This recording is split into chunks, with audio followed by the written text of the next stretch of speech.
In 2020, I went back to the track in Texas, and when I got down there, I was in the middle of nowhere. When we got down for this one, and it was like, I don't know, it felt like an ongoing joke. Once again, in the middle of nowhere. You really outdone yourself this time, Trev Deely.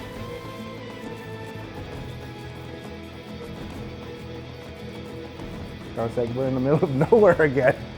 And so we walked out into this desert, and sort of disorientating because we wasn't sure where we were, and we're staying in these little containers.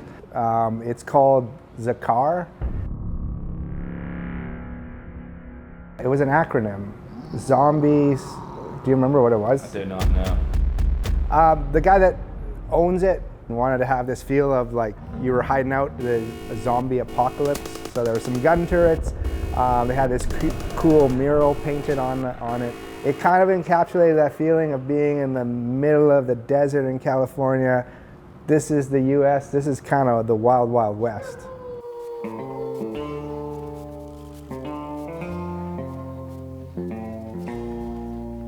I don't know what Jeff was talking about. We've been sent here to the Pan America launch event with Rawhide and Harley Davidson. It's going to be great. Hello camera 1, hello camera 2. I'm Dude 1 and this is Dude 2.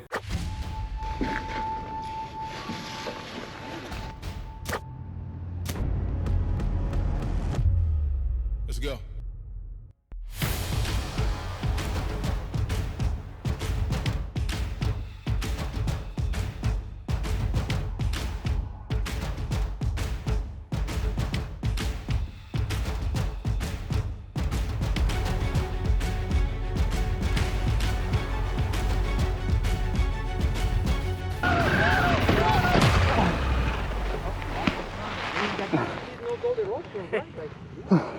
Do we introduce ourselves?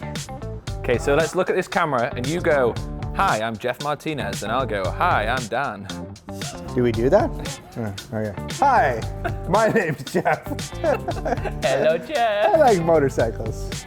Please put that in.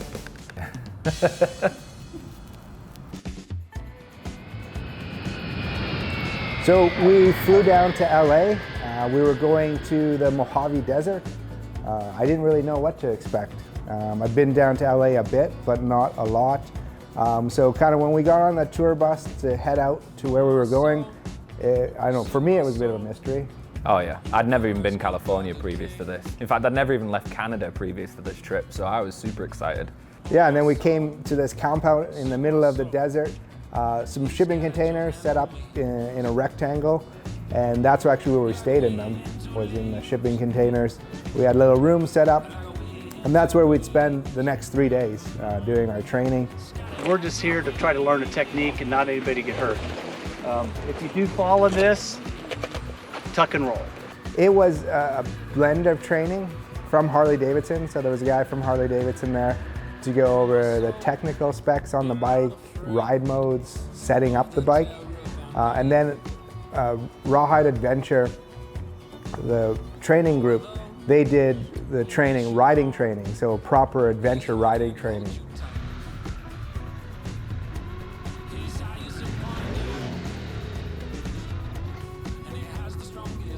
Sometimes they fall down. Yeah, they do. Yeah. As Jeff found out, hey Jeff. Yeah? It's like a medal when you drop an adventure bike. So when I started this morning, I've pretty much never ridden a motorcycle off-road, so I'm completely new to it. On-road, lots, many years, but I knew from what my friends had told me and going into this that today was going to be a big learning curve, and I was prepared for that. So the thing that I probably learned, considering I'd never done off-road riding before, Jeff has, but I haven't, is you lean the opposite way in corners and you stand up. So for me, it was a huge learning curve. They'd be shouting at me constantly because we had to weave through these cones, and they'd be shouting at me to literally lean the opposite way that I was standing on the bike, so you get a lot more grip through the front tire. So that was my biggest learning curve. I did off-road before, but it's been quite a few years, and I think the thing that I relearned is just about trusting the bike. Because it's so much bigger than, say, riding a dirt bike, it felt a little scary at first. Yeah. Like some of the ones we went up a big hill and came down, and you're like, okay, well, I gotta slide my butt back because I don't want to go over the handlebars, but I just got to trust this big bike that's going to be smooth. And then we went through those whoop-de-whoops. Yeah. And it was like, whoa, you're coming off the ground and you're going at it. And you're like, okay, this bike does everything for you. I just got to make sure my positioning is right and just trust the bike. So it was impressive how nimble it was, like in some of the spots that we got into. The ABS was super cool as well. So on that bike, it has front wheel ABS, which stays on. The rear you can turn off, so you've got more control in corners, but the front will stay on. So one of the exercises they had us riding at 25 miles per hour. It was in miles per hour because it was in America. 25 miles per hour, and you'd slam the front and back brakes on. You'd feel that, and then you'd do just the front brake, which to me is weird. Like riding down you were riding down this like single track gravel road and they're just telling you to just grab the front brake. It was the weirdest feeling, and it actually was really difficult to get your brain to do as a road motorcyclist. Just grabbing that front brake to come to a stop on gravel was weird. I couldn't get over it to begin with, but once I did it and just learned how capable the bike was and how capable the ABS system was, it was awesome, and it helped so much for me. Like just having the control in the sand, knowing that the ABS was that good and you could really rely on it was a big help for me.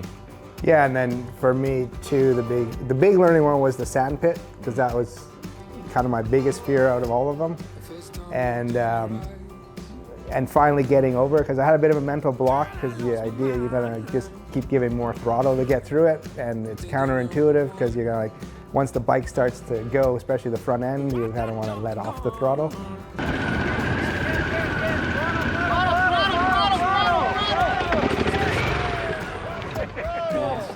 You're going too slow. And so once I finally able to get over that mental hurdle, then I got through it. So yeah, and they were like, the guy, like I still see the footage of him. The guy's like, when I got through and he's just going like this, just get after it. So that was awesome. Yeah, they literally just told us, put the bike in second gear and just keep those revs high and just pin it through the sand and lean back. Your front wheel is just going absolutely everywhere, but you control the bike with the throttle, and you just absolutely, I was just like redlining this bike through the sand pit, and it just goes. It was incredible. The second day where we rode, which was kind of the coolest, was a 250-mile ride where we got to hopefully use some of the skills we learned and just experience and enjoy the bike. So I'm in bike sales, so I'd love to obviously sell you one of these bikes, but if you want to come down, check it out. I can talk to you more about the experience of riding it. Dan's in parts, so if you want to kit it out with everything that it needs, but also can talk about riding that bike. It's made a huge difference riding it and having that experience and knowing how that bike works. But I'd love to share the experience with you. We do test rides, so come down. Obviously not as cool as what we did in California, but we do test rides. Come down, we'd love to go over the whole bike with you.